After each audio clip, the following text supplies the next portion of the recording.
910 நாட்களுக்கு மேல உங்க மண்ணுக்காக போராடிட்டு இருக்கீங்க. உடனே உங்க எல்லாரையும் பார்க்கணும்னு தோணுச்சு. உங்க எல்லாரையும் கூட பேசி ஆகணும்னு தோணுச்சு. உங்க எல்லாரும் கூட நான் நிப்பேன், தொடர்ந்து நிப்பேன் சொல்லணும்னு தோணுச்சு. காஞ்சிபுரம் மாவட்டம் பரந்தூரில் 1000க்கும் மேற்பட்ட ஏக்கர் பரப்பளவில் 13 நீர்நிலைகளை அழிச்சு சென்னையை நிரந்தரமாக வெள்ளக்காடாக்கும் திட்டத்தை ஒன்றிய மாநில அரசுகள் கைவிட வேண்டும் வலியுறுத்தின. நம்ம விவசாயிகள் பாதிக்கிற இந்த திட்டத்துக்கு எதிராக சட்ட போராட்டம் நடத்தவும் தயங்க மாட்டோம்னு சொல்லியிருந்தோம்.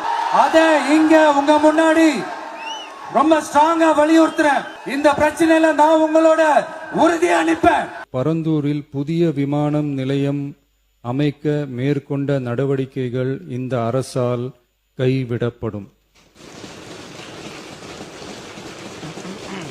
புதிய விமான நிலையம் அமைப்பதற்கு தேர்வு செய்யப்படும் இடம் பெரிய அளவில் விவசாயிகளை பாதிக்காத வகையிலும் அதிக அளவில் குடியிருப்புகளை அகற்றாத வகையிலும் அமைய வேண்டும்.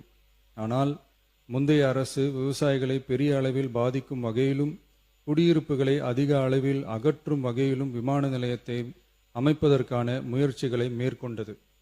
ஏகனாபுரம் மற்றும் இதர கிராம மக்கள் இந்த விமான நிலையம் அமைப்பதை எதிர்த்து நடத்திய போராட்டங்களை அறிந்து நான் 20/1/2025 அன்று அப்பகுதிக்கு சென்று அங்குள்ள மக்களின் குறைகளை கேட்டறிந்து பின்வரும் அறிவிப்புகளை வெளியிட்டேன். சென்னை, பரந்தூர் மற்றும் அதனை சுற்றியுள்ள 12